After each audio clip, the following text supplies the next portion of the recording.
Hi, everybody. I'm Geraldo Rivera, and behind me is the courthouse in Santa Maria, California, with Michael Jackson, one of the most significant entertainers of the last half century. One of the most well-known and controversial people in the world is in the fight of his life. If convicted on all 10 counts, which range from child molesting to giving alcohol to a minor, he would face more than 20 years behind bars, the end of his career, and the loss of his 3 children. Because of a court-imposed gag order, Michael is prohibited from speaking about the case. But because of a recent leak of damning, supposedly secret grand jury transcripts, after a hearing on Tuesday, January 18th, Judge Rodney Melville agreed to allow the defendant to speak in general terms about the allegations against him so unfairly made public by the grand jury leak. So at the end of our interview, Michael will be making a statement about the charges currently pending against him in Judge Melville's court. After investigating the facts and circumstances in this case, I have made no secret of my feelings, however unpopular. It is my constitutionally protected opinion that Michael Jackson is not guilty of these charges, and I've said so often and in no uncertain terms. And I believe that as this case unfolds, many of you will come to agree with me. Before we meet the beleaguered king of pop, we begin at the scene of the alleged crime. Sadly for Michael Jackson, Neverland Ranch, this fantasy world he created back in 1988 to celebrate his vision of himself as a kind of modern-day Peter Pan, has too often been sullied by harsh reality. 12 years ago, when the king of pop was performing overseas, this 2,800-acre spread in a remote section of Santa Barbara County was raided for the first time. Since then, law enforcement officials have often come bursting through these lovely gates. Sometimes, the defense argues, they've come just to make a point, and perhaps also to make some news. Example, the widely covered December 3rd raid to obtain a sample of Michael's DNA, a sample they obtained without any hoopla at all in private the very next day. In the words of one legal pundit, Neverland has been searched more often than the Pakistan-Afghanistan border. Neverland is as unique as the man who built it, a shrine celebrating an innocent ideal that over the years has been crushed and sullied by allegation, rumor, and innuendo. Now, as the current case against him unfolds, Michael Jackson knows for a certainty that the district attorney will spin every child-friendly attraction, from the statues, to the rides, to the exotic animals, into a kind of malevolent child trap. And this despite the fact that over the years, thousands of mostly inner-city children have enjoyed this place without incident. Yet he knows that what you see in this place, innocence or evil, is in the eye of the beholder. Our interview was conducted at a friend's recording studio on the 19th of January. Here it begins. So how you doing? I'm doing fine, Geraldo. How are you? Despite whatever goes on in the world, you feel okay? I'm doing very well, thank you. You know, it's wonderful seeing you with the children. That, I think, is the real Michael Jackson that has not been seeing you with your own children, one in diapers, the other 2 toddlers. I don't know how you manage without a nanny. Well, I enjoy taking care of my children myself. It's fun. That's why I had them, so I could take care of them. And it's great relief for me. You know, it's pleasure. It keeps me happy and laughing, and they're wonderful, sweet, innocent children. They really are. I saw you as kind of the arbitrator between the Nickelodeon channel and the Disney channel there. That was Yeah, you noticed. You get some really difficult problems to solve there. Yes. But you have such a kind of a normal life there. It's sweet to see. Thank you. But well, they bring me that, you know. Yeah, tell me what the children mean to you, your own children. They mean, it's hard to put it in words because they mean everything. The way you would explain how your children make you feel. I mean, they're the world for me. I mean, I wake up and I'm ready for the day because of them. I give them breakfast, I change diapers. If they want to read, we do a lot of reading. We play hide and seek, we play blindfold, and have a wonderful time with them. And you can create a world that at least begins to seem normal. I mean, they don't know any other world, obviously, but... I do my best, for sure. So that is obviously a priority to you? Yes, of course. I want to be the best father in the world, of course. Do they know who you are or what you mean to people? Yes, they do. They've been on tours with me and in limousines and among a sea of fans. And do they like it? They find it exciting. They do. They want to get on stage. They bug me to go on stage with me. So pretty soon I'm going to take them on with me. Let the world see them for the first time. They don't say, Daddy, I want to go home and watch Nickelodeon? Probably. They do that too? Yes.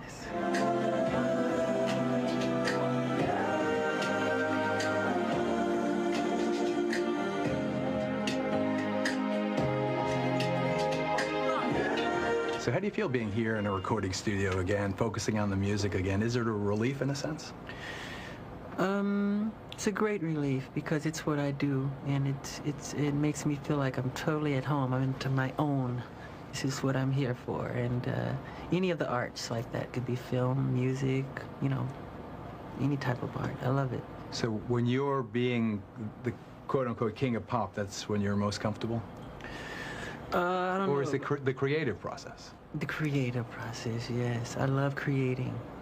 I love it. I'm obsessed with creating. I love it. I saw you and Randy, the way you guys react. It's very reminiscent of the way my brothers and I are together. Yeah. Who's the top dog? Randy. Yeah. That's not what I saw. Yeah. But you trust your family. Of course. And that's, you have to. Is it blood thicker than water thing? What is it? Yeah, and family is everything to us. I mean, it's love. It's what we were taught, and values, and we're friends at the end of the day, which is important. Other than what the public or press people say, we're friends. We love each other very much. So is the family still closely knit despite all the kind of tabloid stuff over the years? That's sensationalism. How do you deal with that? How do I deal with sensationalism? Yeah, how do you deal with everything in your life being magnified, exaggerated? It's not true. Almost to a grotesque It's like looking state. at a fictitious movie because it's fiction. It's like watching science fiction. It's not true. And I know myself. And it's sad when other people have to read those things and they believe it. But Do you feel like holding a press conference every week and saying, well, this is the rumor du jour? That's not true. No, because I know eventually the truth will prevail. And I'm about truth, you know? I've researched it, and I can't find anyone who's been more frivolously sued than you for the most outrageous reasons.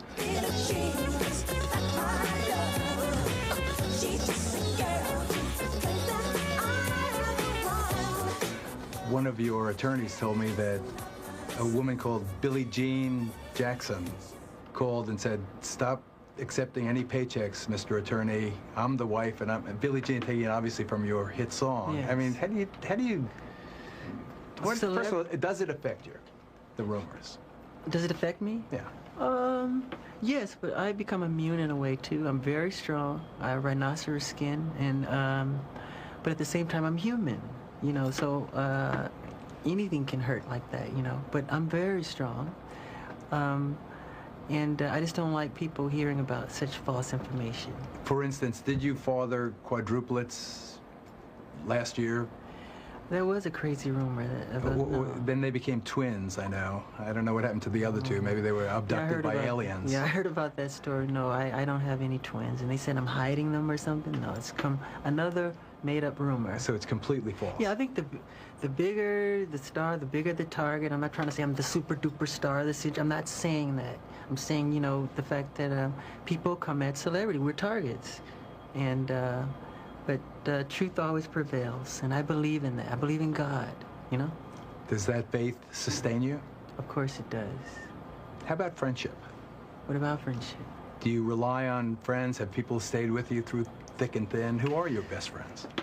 My children and my family, my brothers and my sisters, and yeah, most people have. Most people have. Do you want to mention the names of the true blue? The faithful, you would know them, so it's... Elizabeth Taylor?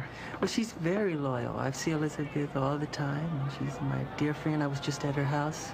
We had wonderful talks on the phone at night, several times a week sometime. So how long have you two been friends? I've known Elizabeth closely since I was 16, yeah. And you've been making music since you were 5.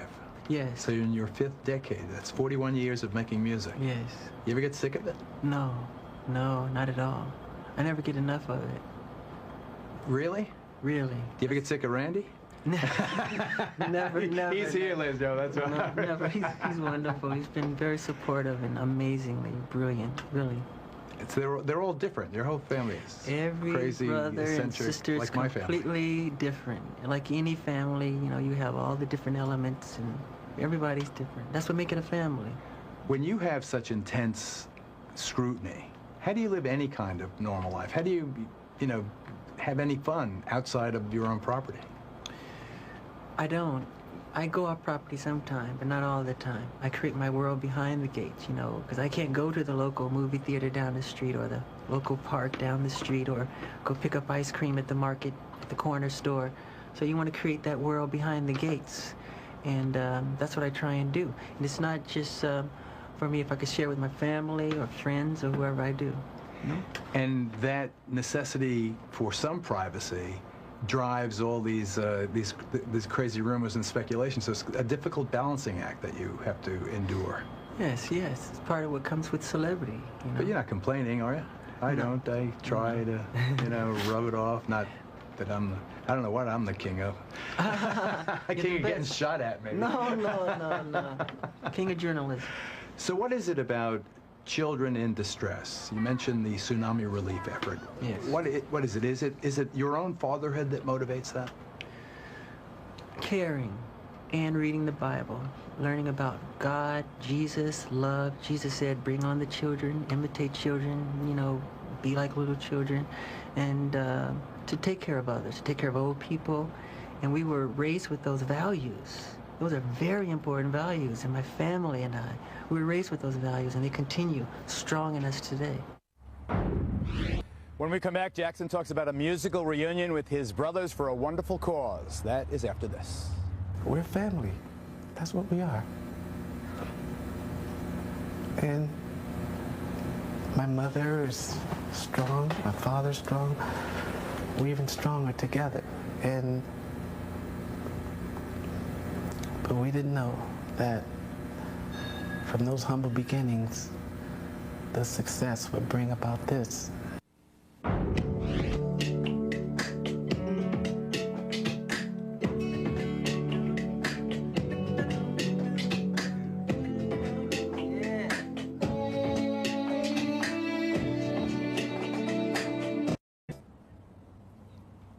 I've taken firm and very public positions on every major case from O.J. Simpson to the Clinton impeachment, but none has generated the negative attention of this one.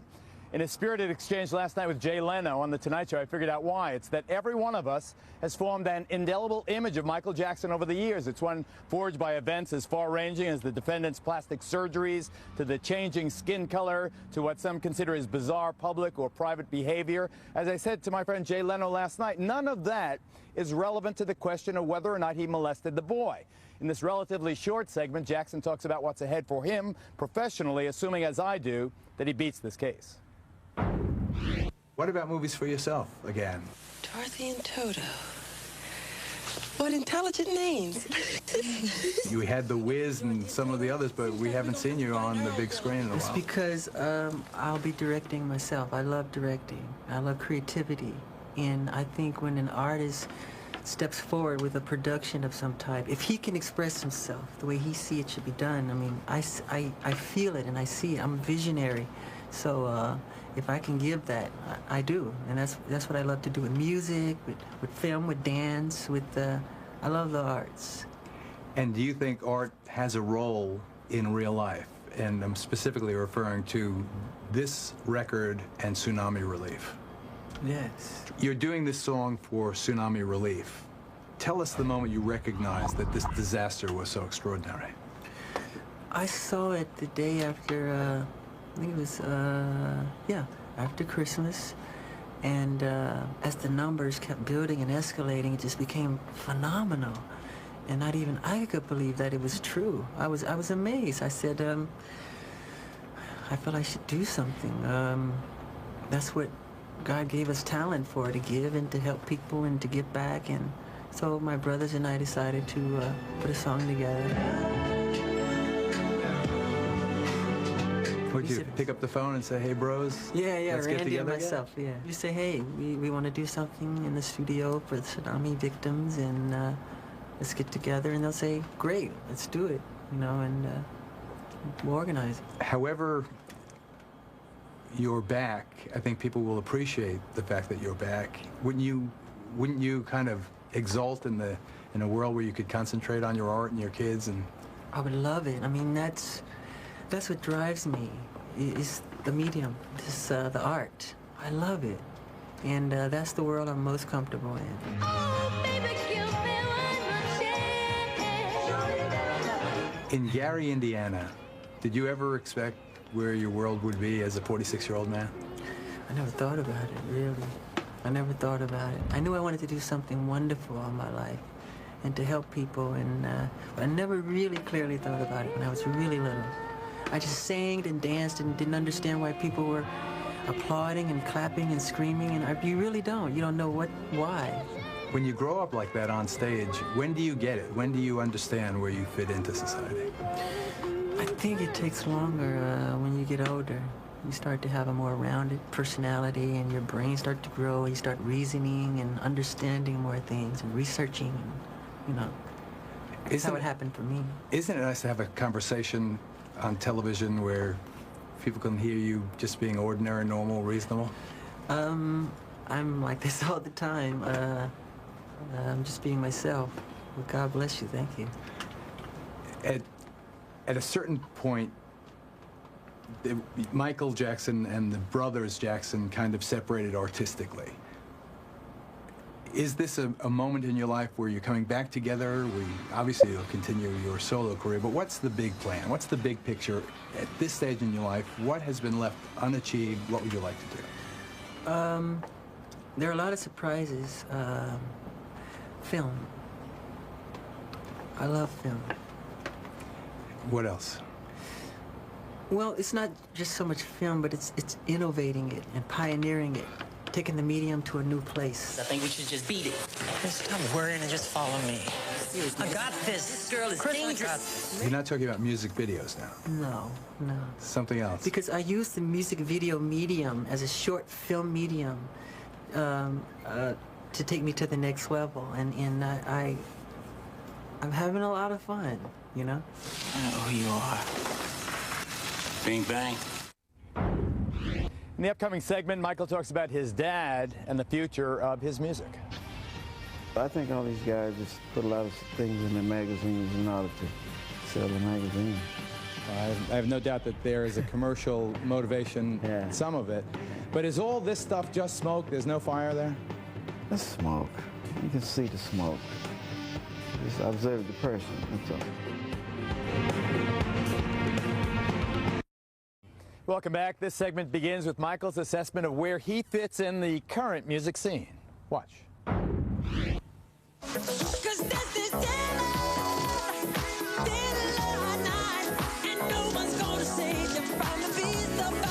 Do you ever look back and contemplate, my goodness, Thriller is the biggest selling musical performance ever? Do you ever get your arms around that? I think about it sometimes, but I try not to think about it too hard because I don't want my subconscious mind to think, look, I've done it all, you're done now, and no, there's so much. That's why I don't put awards or trophies in my house. You won't find a gold record anywhere in my house because it makes you feel you've accomplished. Look what I've done. But I always want to feel, no, I haven't done it yet. The king of pop, and now I look at, some of these performers. There's 50 Cent, and there's another one, I forget his name, but they're well known because they survived, violent attacks where they almost died, and they're into hip-hop kind of, it's a different era now in popular music. Do you think that you'll be more like them, more urban kind of, or do you think the world will come back to more pop and traditional rock? Great music and great melodies are immortal. I don't care, fashion change, culture changes, customs change. Great music is immortal. We still listen to Mozart today, Tchaikovsky, Rachmaninoff, any of them, any of the greats. Great music is it's like a great piece of sculpture or a great painting. It's forever, for generations upon generations to appreciate forever, really. And I know that's a fact.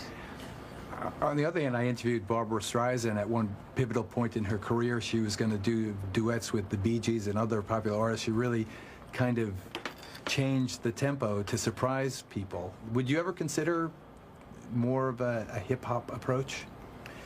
I've done a lot of it, in my true opinion. But sure. I mean, kind of rappy. Where you want to rap? No, Give me an example. I don't really rap, but I could rap. I'm Michael Jackson. I want to say. I've written songs with rap verses in them for very famous rappers. But they're much better at it than I am. That's why I won't compete with them. Don't you appreciate, despite your isolated life and despite the fact you've been a star so long, you still have what appears to be a very profound and passionate relationship with the community? Welcome to Neverland. Hey! And Merry Christmas, and have a wonderful day, okay? Thank you. Does that support you? Does that sustain you? Do you agree with me?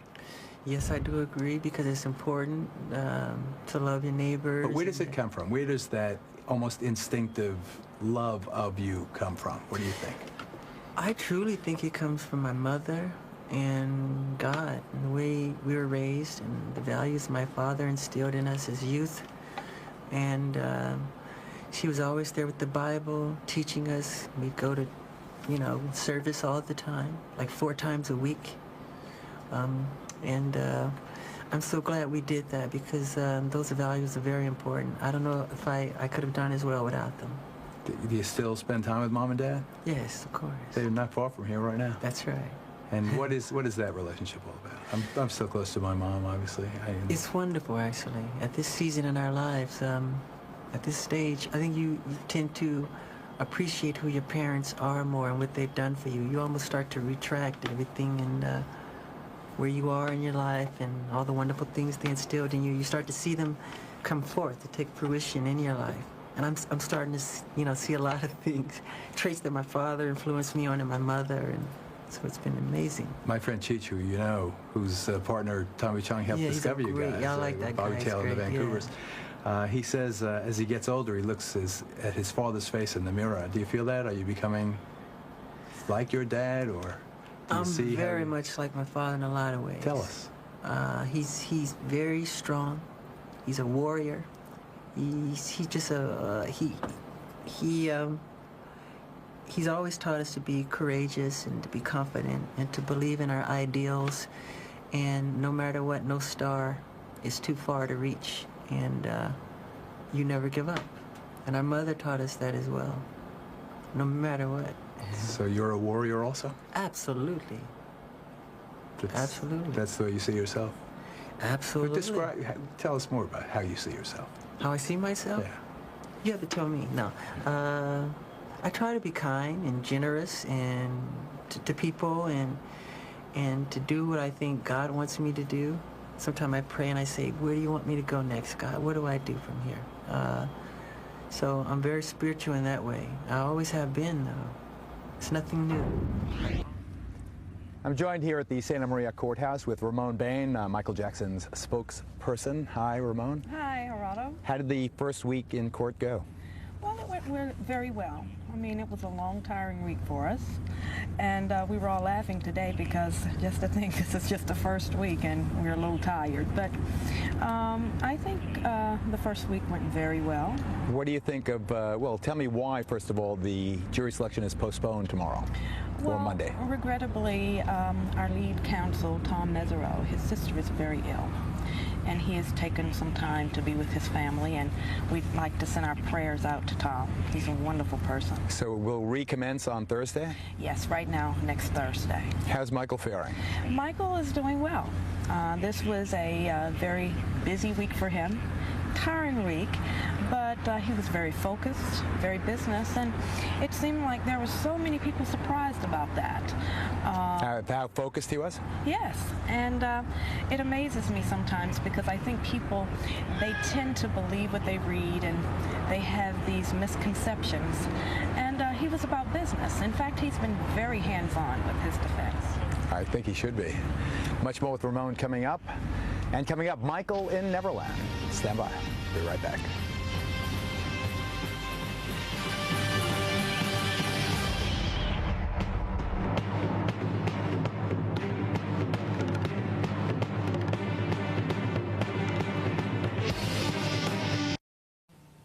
On stage since the age of 5, a worldwide star since the age of 12, Michael Jackson has enjoyed one of the most remarkable careers in show business. In commercial terms, right up there with Sinatra, Presley, and the Beatles. His album, Thriller, the winner of 7 Grammy Awards, was still selling 1 million copies a year 15 years after its release. But at the very peak of his career, Michael's legal problems have too often driven him into seclusion, a physical isolation, usually here at Neverland, that, if anything, has made him more vulnerable to attacks. He's offered us a tour of his house. For all its grandeur, as you'll see, Neverland is, in its way, a modest place, a place that celebrates children.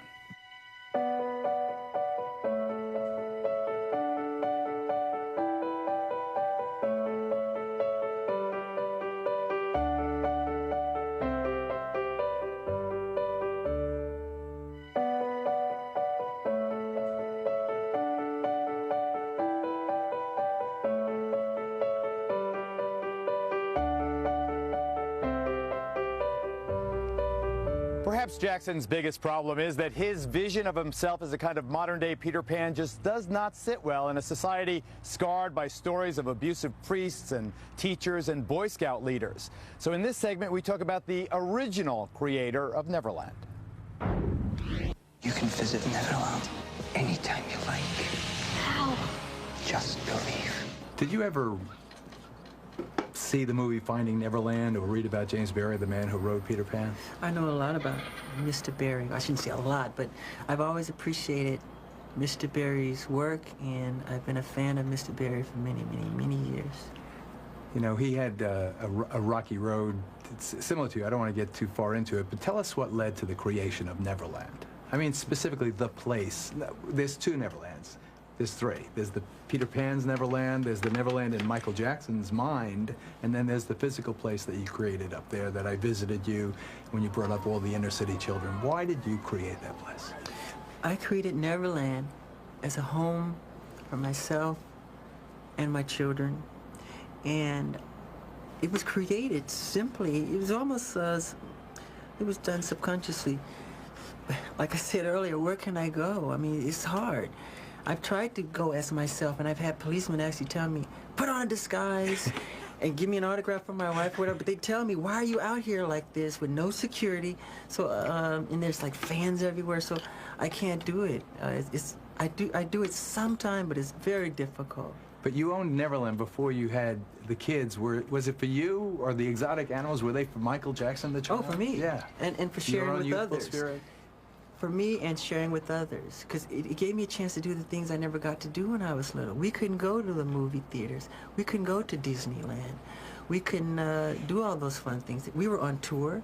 We were working hard, you know, and we enjoyed it. We did enjoy it, but this allowed me to have a place behind the gates where the entire world, everything that I love is there, you know. You create, like Barrie, this imaginary or imaginative world.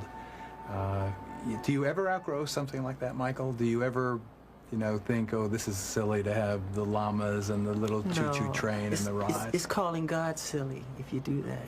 Tell me. Because God made all things great and small. So that would be wrong. When other men have their Ferraris, or they have their little, if it's an airplane or a helicopter or whatever they find, wherever they find their bliss. And my bliss is in giving and sharing and having simple, innocent fun. Your homes, I mean, for all the grandeur of Neverland, your home is quite modest. And your personal style, I don't see any bling, for instance. There you go. How come? How come you have a big diamond thing that says Michael? Because I'm modest in that way. And if I had it on, I would probably give it away from the first kid who would walk up to me and say, wow, I like your necklace. Here, you can have it. Because when I was little, stars like Sammy Davis, Fred Astaire, you know, Gene Kelly. If I admired something they were wearing, if I simply said, God, I love that shirt you're wearing, they would give it to me. So I was taught that, you know, that's part of a show business trait, you know, to hand it over. Despite the glare of the media attention, and even the day that I was there and you invited the inner city kids there, what's it like to have the kids there? Why do you do that? I wanted to ask you that question that day, but I pose it to you now. Why? Why do you, when you see those kids, tell me what's going on. Because I think I've traveled the world over 8 times around the world, and I go to I do as many hospitals and orphanages as I do concerts. But of course it's not covered. That's not why I do it for coverage. I do it because it's from my heart. And there are so many children in the cities who've never seen mountains, who haven't been on a carousel, who haven't petted a horse or a llama, who've never seen them. So if I can open my gates, and those gates open, and that bliss, an explosion of screaming and laughter from the children, and they run past the bridge, they run on the rides, I say, thank you, God. I feel I won God's smile of approval, you know, because I'm doing something that brings joy and happiness to other people. So you're close to your siblings. Yes. How does it affect you then when they get involved, like Janet's Super Bowl flap? Oh, I can't speak for my sister, but... Just tell me how you responded as a brother and as a viewer. With love. Actually, I was looking right at it, and I didn't see it. I was at a friend of mine's house in La Jolla, Ron Burkle, and in a movie theater, it was huge on the screen. I didn't even see it. So I heard all this controversy the next day. I said, that's not true. I saw none of it, so... Do you think the controversy was overblown? And Yes. do you think it's a Jackson-related phenomenon, or is it a testament to our time socially in this country? Well, that's an interesting hypothesis, too. It's both. It's hard to answer, really. I'd rather not answer that one. Okay. Did you call her and say, don't sweat the small stuff? Yeah, something like that. Be strong. This too shall pass. Don't worry about it. You know, I've seen worse things. I said, Janet, I once, you're too young to remember, but I once watched the Oscars with David Niven on it, and a naked man came running across, streaking. Now, he didn't get there on his own. That was organized, but they didn't say much about that. I'll just say that much. That was live around the world. Let me say, The next day it was a joke. It was a joke. I think there is a Jackson component. I think there is... You can say that. Okay, I just did. You can say it. I did. Okay. I think it was exaggerated, and I think that the Jackson connection was part of the reason it was exaggerated. Thank you, Ron. So as you go forward in this record, what are we going to expect? I mean, they're going to hear this on the radio, and then people are going to send in their money, and it's going to go to these kids in the Indian Ocean region? I would like that very much. Very much. Now tell me how that act of largesse, that compassion, will make you feel. How do sometimes I think I feel better giving than receiving. I think it really is true. It is true. In my life. Of But course it's explain true. the mechanics of that in your own life. It's just the idea. I don't know if it's the psychology of it or what. I just love working hard on something, putting it together, sweating over it, and then sharing it with people and having them love it. And I always pray that they like it. And that's what gives me great satisfaction as an artist. Back to Ramon Bain, Michael Jackson's spokesperson here outside the Santa Maria courthouse. Why do you think people are willing to believe the absolute worst about your client? Well, I can't say that I agree with that, that they believe the absolute worst as a whole. For every one irate email I get, or an email of hatred, I get about 40 or 50 of support. So, you know, I think that it has to do with the fact that there has been so much thrown at us out here that we just have not been able to address because we have been under a very strict gag order. Example. Of which we're going to adhere to. For instance, the leaks, the transcripts. I mean, he had to go to court and get a approval from the judge. There have been so many other things. Smokinggun.com, they have so many things per week. We can't address them. So you have all of these stories and they compound daily. And I think people sometimes, I don't say that they want to believe it, but I think they get tired of it and they feel that, okay, if we're hearing it every day, there must be some truth to this. Mm-hmm. And a number of things we have been able to address, all of the various rumors. And I take my hat off to Michael because, goodness, we have had to really deal with quite a few things this past year. But as I said, you know, as we refer in politics, you know, there is a silent majority. And I think that on a whole, his supporters far outweigh those who don't support him. But as I've said, I think that it's just because we have not been able to get ahead of the curve in some of these issues. Of all of the shots that Michael's taken in recent years, none seems to have affected him as much as the parody by the rapper Eminem. That's coming up. And one note, this entire program will be rebroadcast tomorrow night, Sunday night after the Super Bowl at 11 o'clock Eastern Time. We'll be right back. Love for a child. I'm sorry. It can't be measured. I love him dearly. I can't even sleep at night thinking about what these wicked people might try to do to him when I know he's in.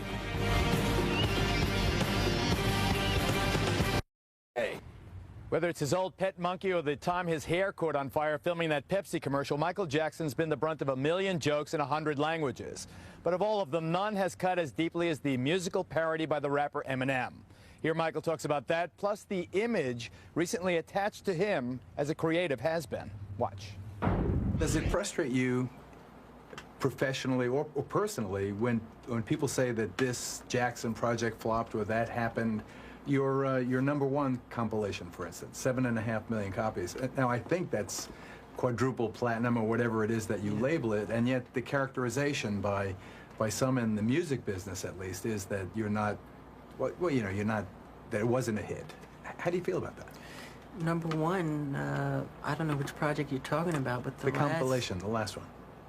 It was compilation is it's a huge success. 7.5 million. Yes, and that's that. But how come that's not the headline? It's a huge success. Exactly. Why is the headline? Because negative news, sensationalism seems to sell more than wonderful, positive news, and people rather hear gossip, I think, sometimes, than the truth. And my last 8 albums have all entered the charts at #1, and so people like to sensationalize things and make up stories and rumors, and sometimes. Does it hurt your feelings? Do you want to scream out and say, hey, wait a second, check the numbers? It's a commonology in mankind that I don't like, that part of it, that kind of, you know, envy. But then there's a beautiful side to mankind, too, isn't it? But not to Eminem. We've spoken about it. I think that you should. Why not? Speak about what? About Eminem and how really rude it was for someone who made his money from the community, as Eminem has, to now diss the community in a sense, and a racist, and I've said it, very bold-faced, bigoted kind of presentation. Tell us how that hurt you and how you're feeling about it now.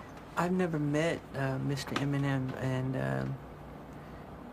to have him, I've always admired him, and to have him do something like that was pretty painful as an artist to another artist. And it's sad because, well, I think what Stevie Wonder said is true. And I just don't want to say too much more than that. But he should be ashamed of himself, what he's doing. Stevie said he's bullshit, is what he said. Stevie did, and he used the word. He is bullshit. That's what he said. I mean, I'm not saying it was Stevie said it. And Stevie is he's amazing. He's one of the sweetest men in the world. You know, so when Stevie said that, did you feel a tremendous sense of reassurance of brotherly love there? Yes, I love Stevie Wonder. To me, he's a musical prophet, and I always love him. But a lot of people respect Stevie, and he's a very strong entity in this medium, in this business. And when he speaks, people listen. And it was wrong of Eminem to do what he did. I've been an artist most of my life doing what I do, and I've never attacked another fellow artist. Great artists don't do that. You know, you don't have to do that. I mentioned Janet's, you know, fiasco and the exaggerated response to it. Once again, do you think he only did it because he knew he could get away with it because you're Michael Jackson? Yeah, but it doesn't hurt, really. It's silly. It's kind of elementary, but I hope he's having fun. It's like a poo-poo joke. Yes, yeah. Yeah. Well, it still hurts your feelings, and you don't want your kids to see it. Oh, God, I would hate it if they saw it. I would hate that. Do you want them to know that? To know about it? No. Yeah. When we come back, Michael addresses the charges pending against him here in Santa Maria. After this. This programming note, aside from being repeated at 10 o'clock Pacific time tonight, this entire hour will also be rebroadcast tomorrow night following the Super Bowl at 11 o'clock Eastern, 8 o'clock Pacific time, Sunday night. Now, before Ramon and I offer some final thoughts, Michael addresses the very serious charges against him and that blatant grand jury leak that has poisoned the air around this case, even as the jury is being selected. Here's Michael. Finally, you know, we studiously avoided the case. We've not talked at all about the case that's pending. You're under this gag order. I know that you have received the permission from the judge to read a statement. Yes. you know, I hate to end an interview that way, but if you'd like to read that statement now, I think it's important. Sure. In the last 2 weeks, a large amount of ugly, malicious information has been released into the media about me. Apparently, this information was leaked through transcripts in a grand jury proceeding where neither my lawyers nor I ever appeared. The information is disgusting and false. Years ago, I allowed a family to visit and spend time at Neverland. Neverland is my home. I allowed this family into my home because they told me their son was ill with cancer and needed my help. Through the years, I helped thousands of children who were ill or in distress. These events have caused a nightmare for my family, my children, and me. I never intend to place myself in so vulnerable a position ever again. I love my community, and I have great faith in our justice system. Please keep an open mind and let me have my day in court. I deserve a fair trial like every other American citizen. I will be acquitted and vindicated when the truth is told. Anything else you'd like to say? No. Yes, there's something. I would love to have the public's prayers for my children and myself. Okay, buddy, you got it. All right. Thanks. Thank you. Ramon Bain, Michael's spokesperson, final thoughts. Well, let me just say this, Geraldo. Michael Jackson is a good man. And I know that we are going to go into this thing. He has a lot of confidence in his defense. He has the love of his family. And he has maintained his innocence.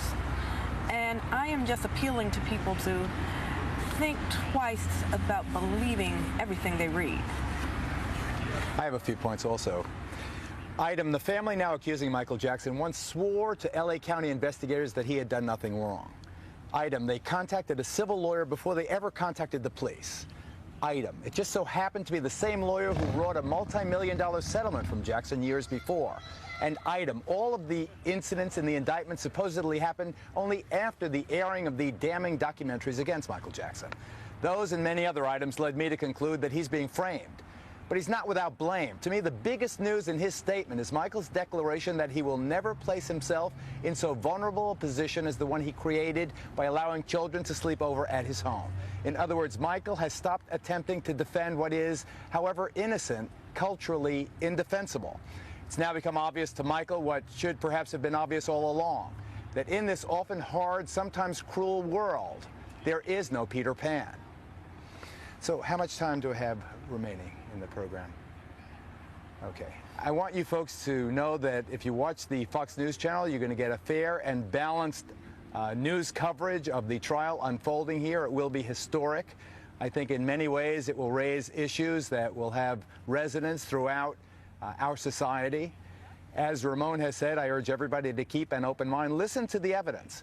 And as you listen to the evidence, ask yourself whether or not it is convincing enough to convict a man beyond a reasonable doubt.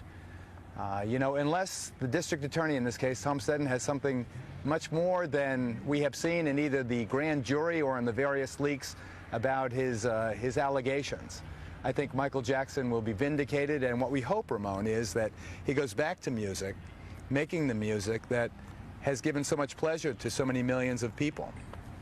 I know the family has their fingers crossed, and we'll certainly be watching. Yeah, well, I think so many people out here are hoping that he comes back on stage because he's fantastic, and there's no other entertainer like Michael Jackson. He is in a class by himself.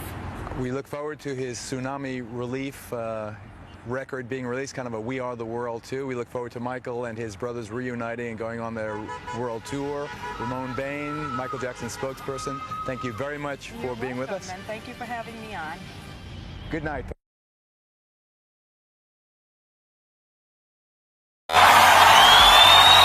This is exactly why we call Michael Jackson the king of pop. If it wasn't for Michael Jackson, I would never have ever performed.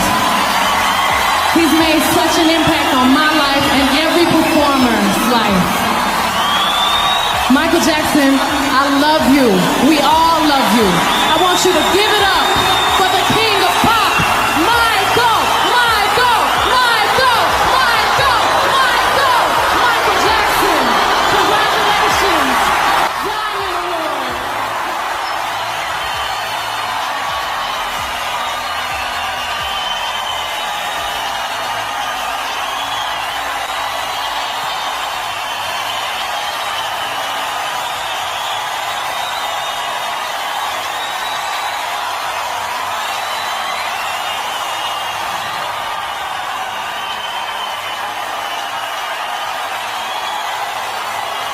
I